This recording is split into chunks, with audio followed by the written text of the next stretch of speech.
So let's kind of start here. Okay, there we go. Wonderful. I want to kind of give you some terms and definitions, okay? Some terms and definitions. And like I tell you every time, please don't try to write down everything I have up here. I'd rather have you listen to me. If you're trying to write down everything that I put on the screen here or write on that board, we lose the very thing that I realized in 3rd grade, and that was I love attention. Okay, so please, just listen to me. Don't try to write down everything. Some terms and definitions. Commercial real estate, for the purposes of what we're talking about today, commercial residential real estate is going to be 5 units and over. 5 units and over. Residential real estate is going to be 4 units and under. And there's differences with both. It's just not a number. There's major differences with both, and we're going to talk about that. Due diligence. Due diligence actually means studying the investment. What does that investment act like? How does it perform? I'm buying it at a certain price. How does the financials flow behind it? Am I able to service 3 things? You know, Steve said, I buy a building, people pay rent, I pay expenses, something like that. But let's look deeper at that. How much income is coming in? What are the expenses that are flowing out of it? Remember the flow that I talked about the first 2 days. I said that you would absolutely memorize by the time we left here. Income minus expenses equals NOI minus debt service equals cash flow. I want you to think about those. Every time I look at an investment, be it a single-family home, an office building, an apartment building, mobile home park, whatever it is, I'm thinking about that flow. I'm thinking about that flow. That's the skeleton of what you should be thinking about with every single investment. Income minus expenses equals NOI minus debt service equals cash flow. Appraisal. What's going on with value? An appraisal is a way that somebody, an appraiser, comes in and assigns value to the property. There's 3 basic types of techniques in which professionals assign value. We're going to talk about that, okay? Net operating income, NOI. We know that how we get that. Our income. What type of income, by the way, is operational? Rents, laundry money, fees, application fees, stuff like that. Parking, you said? Yeah, parking. Did you pay for parking here? No. Okay, I was just checking. Because they said free parking here, but this is Chicago. You could have some dude walking in the parking lot. We're charging for parking today. I just wanted to make sure you weren't taken advantage of. Okay, that's cool. Can you imagine that gig? Hey, I need a couple bucks. I'm going to go to the hotels and start charging for parking. Anyway, it happens. This is a different city. Right. Operational income. Rents, laundry money, fees, parking, that type of thing. What are our operational expenses? Taxes, insurance, maintenance, management, all of those things. Supplies. Those are utilities. Those are operational in nature to that asset. Those are different than capital expenditures, which would be a new roof, windows, appliances, things like that. Remember Lynn talked about yesterday the depreciation schedule where you depreciate appliances differently than you do buildings, things like that. You want to make sure that you are separating out your operational expenditures and your capital expenditures. Make sense? Different thing. You do not want your capital expenditures to detract from your NOI. And you'll see that as we go along today. Appreciation. This is probably where in my career in multifamily I have really excelled. Like I told you the first day, the smallest deal that I've purchased has been $9,000. The largest deal that I purchased was $14 million. And in those whole 15-unit or 1,500 units, I've learned that the two pillars that will propel the real estate investor more than anything else in multifamily unit investing is, number one, understanding value, and number two, understanding how to increase that value. And that's where the difference between an investor and a speculator comes into play. Now, I'm going to tell you a little history. I don't like history because I think it's boring. But I'm going to tell you a little history anyway. In 1849, we had a gold rush in this country. And so many people went out west to California to strike it rich in gold, pan for gold, things like that. And they went out there as speculators. But those weren't the ones that really acquired long-term wealth. Certainly there were a few that got wealthy, but not the masses. The ones that acquired long-term wealth were what? The investors.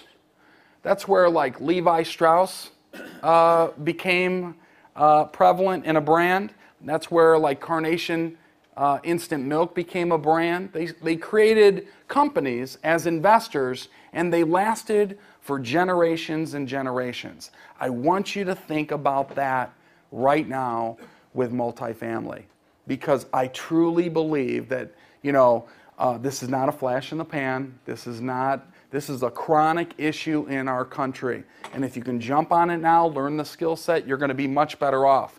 Appreciation is interesting because with multifamily units, you have the ability to do something that I don't believe you can get with single-family houses, and that's called velocity of money. Velocity of money is so much faster on the multifamily side of the world. It doesn't compare. It does not compare, because we do one thing that you do not do on the single-family house side of the world, and that's called capitalizing the income. You'll see that as I go along. But when you capitalize income to achieve value, the value grows exponentially, not incrementally, but exponentially. Now, sometimes I'll get excited and I'll say excrementally. I just want to make sure I didn't say that, but sometimes I do. And that's because when you see how fast value grows, you may mess your pants a little bit. Okay? Number 7, depreciation. One of the wonderful, and there's a dual definition here, by the way. There's a dual definition. And depreciation means real estate does go down in value. And that also applies to multifamily units. If you are not monitoring that net operating income and not monitoring collecting rents and not monitoring controlling expenses, you're going to have the value of that real estate go down. Depreciation, the other definition of that is the idea that we can depreciate the bricks and mortar on that land. We can't depreciate the land, but the bricks and mortar we can depreciate. Meaning that you want to maximize your cash flow on that, because some of that is going to give you tax advantages. The more you can maximize, the more tax advantages you can take care of or take advantage of. Number 8, equity. Simple formula here. Asset minus liability equals equity. That's kind of like the balance sheet side of accounting.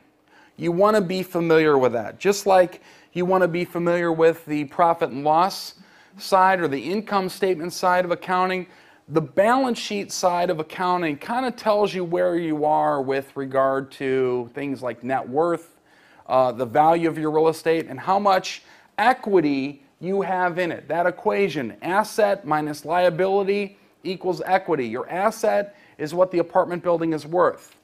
Your liability is what your loan is, perhaps, on that building. $1 million building, $700,000 mortgage on that building, your equity is $300,000. Okay? Debt. Debt is certainly very, very important on any investment. And debt is when you add leverage. Debt is a double-sided sword. Is there any single-sided swords? No? A butter knife. A butter knife? Is that really a sword, though, Chris? Come on. Have you ever, right? Can you imagine someone breaking into your home? Well, that really never happens in Canada, but here it does. And can you imagine if I was chilling on the south side, someone's breaking into my home, and I said, wait a minute, honey, Heather, don't worry, I've got a butter knife. And she's like, but John, it's only single-sided. Yeah, that's right. A Harry Carey dagger? It's kind of personal, isn't it?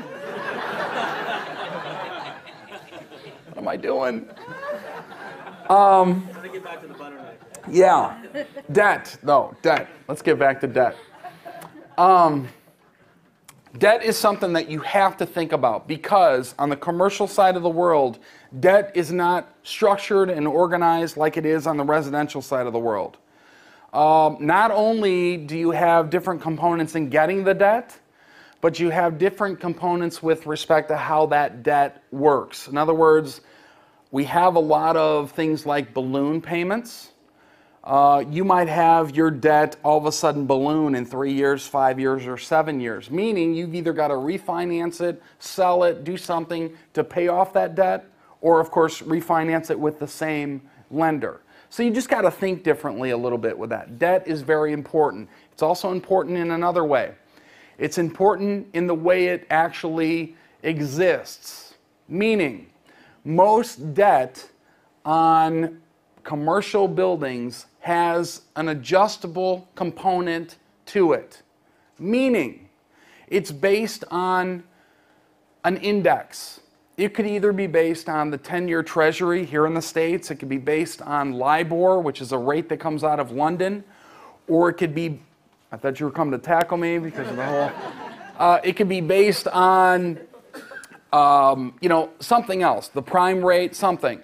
Well, because of that, your rate is going to adjust. And because your rate is going to adjust, that could be pretty dangerous to you in this fashion. If you're not increasing rents because of high demand, low supply, and your interest rate goes up, you are probably going to run into the aspect of you're not going to be able to afford that debt service. So that's why it's very important for you to be very active in understanding debt, understanding how it exists, and understanding how and what triggers an increased interest rate. Now, I say that, and I could probably spend a whole day on this, but I say that with this aspect in mind, by the way. If we had to extrapolate out, I'm looking for a simpler word and I just can't. If we had to extrapolate out a little bit, do you feel that interest rates are going to stay this low or they're going to go up? They're going to go up, there's no doubt in my mind. As to exactly when, I don't know. We have an election in this country in November, and I have a feeling, you know, during the election period up until the vote on November 7th, Tuesday, November 7th, 2012, really strange things happen. You know, no one wants to rock the boat, right, kind of thing. But after that, December, January, I think you're going to see some very turbulent political things happen here in the States, okay? And one of them has to start to think about interest rates. So I think interest rates are going to go up. I think that's okay. That tells us a few things. Number one, we've got to start paying for our debt. But number two, when we talk about inflation that I mentioned earlier, inflation is interesting because a little bit of inflation is very healthy for the real estate market. Very healthy. The definition of inflation, I want you to write this down. The definition of inflation is too much money chasing too few goods and services. Too much money chasing too few goods and services. And to battle that scenario, our government raises interest rates, or at least our Federal Reserve does. I would expect that inflation is going to start to rear its head more in 2013 and on. As the cost of those goods and services go up, so do rents. So do the cost of homes. all of these things. That is healthy for the real estate market. Now people say, well, John, could it get to the point where it's unhealthy? Sure, where we have an oversaturation and that renter cannot afford the increased rent, particularly in that market. Or if we have a lot of large unemployment that happens, that also could trigger that. But I really think over the next several years you're going to see inflation. It's going to be healthy for the real estate market and healthy for the rental market. So everything is kind of lining up with all the stars are aligning for this multifamily rental thing here. Divide and conquer is a technique where I've made a lot of money in my career. It's something that I do that I haven't witnessed that nobody else, I don't want to say nobody else does it, but nobody else teaches it. And it's something, I'm going to show you 3 examples how I took a case of pop. No, this is an analogy. Pop, we call pop here in Chicago, cans of Coke or Pepsi or 7-Up. That's pop here, just so that you know. Do you guys do that up north? Okay, thank God you guys are normal then. Thank you. Well, sometimes in the States and other parts of the country, they'll call it different things, like soda or soda pop.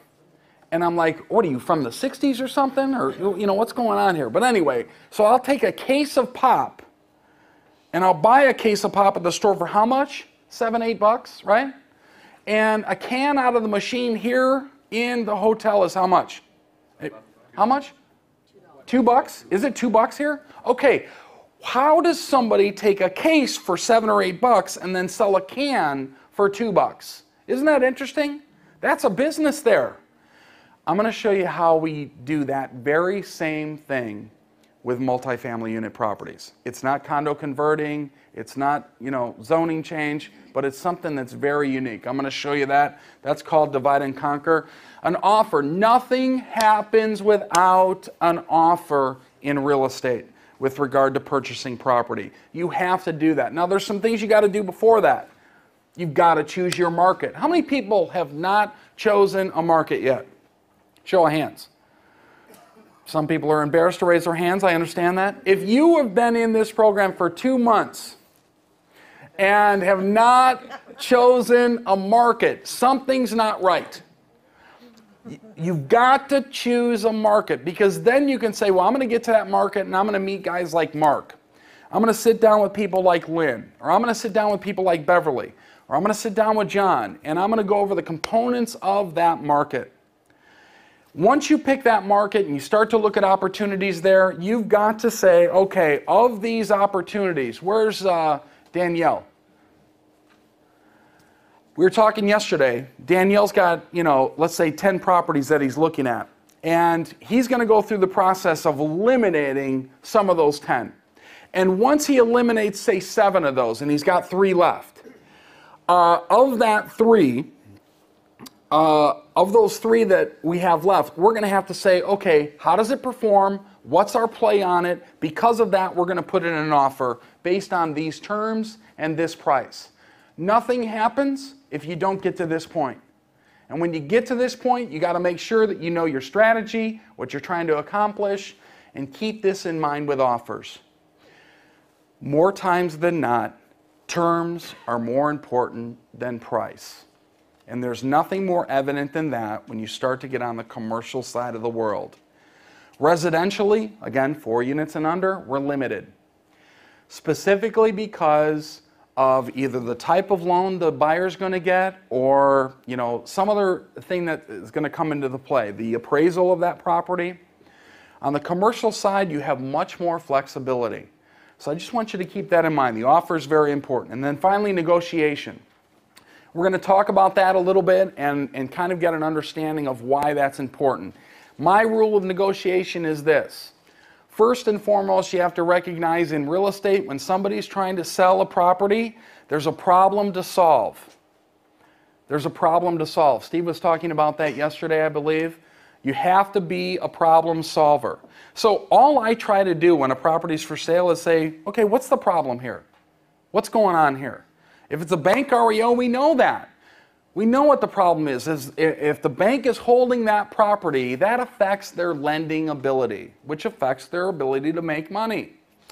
If it's a private individual that's selling an apartment building, I will often ask why the seller's selling. Well, they're selling because they want to retire. Great. Great. If they want to retire, let's think about this. What does somebody do when they retire? Maybe they sell some assets so that they get a lump sum of cash that they could live off of, correct? Well, sometimes when you sell that asset, you're going to have to pay taxes on the gain of that sale. We talked about that yesterday. Why not get an understanding of the problem and structure a deal in a way that you give that seller money every single month, just like Steve is doing and talking about, that he goes after seller financing components of that? Aren't you taking care of the problem that that seller is selling that property in the first place? He just wants monthly cash to live off of. You've already got it. It's all how you structure that opportunity to that seller. Steve said this morning that as investors and as entrepreneurs, he said, we have to educate people. Remember him saying that? That was so true. That was the, I know he said a lot of good stuff this morning, but that was the thing as I was worried about who was putting my stuff where up here in the back. I said, man, that's right on. Because I have sat with sellers so many times and I've had to educate them on what I was trying to accomplish. And once they understood it, they got it. But you've got to approach that in more of a simplistic realm, meaning you can't make things too complex because the seller's going to say no. You want to make things and present things in a way that immediately triggers in their mind, hey, well, that would solve my problem if I did do that. And what's the benefit to the seller? Number one, they probably are going to get their asking price. Number two, they're going to get monthly income. Number three, they're going to save on taxes. Number four, their property is going to be taken off the market. So all of these things come into play. That's what I'm going to be promoting to the seller in that. So negotiation starts with that. It's kind of like, everybody says, well, in negotiating, I like to create a win-win situation. I know you guys all think Americans talk like that, right? At least I heard that. You guys think we have that draw, and we all think you live in igloos. Both are not true. I was in Toronto last week, and I only saw a few igloos. I didn't see a lot, but I saw a few. But instead of a win-win situation, what I'd like you to create is a scenario where you give the seller what he or she needs, and you take what you want. You give the seller what he or she needs, and you take what you want. I'm telling you, it's more powerful than you think. And as we get to tomorrow, and you bring me those deals, how many people are going to bring a deal? Okay, good. We have. Oh, hey, I didn't want to say I want to work that hard. You know what I mean? Okay, I want you to bring deals. I don't know if we'll get to everybody, but I want to get to quite a few. So you kind of see that process. Okay.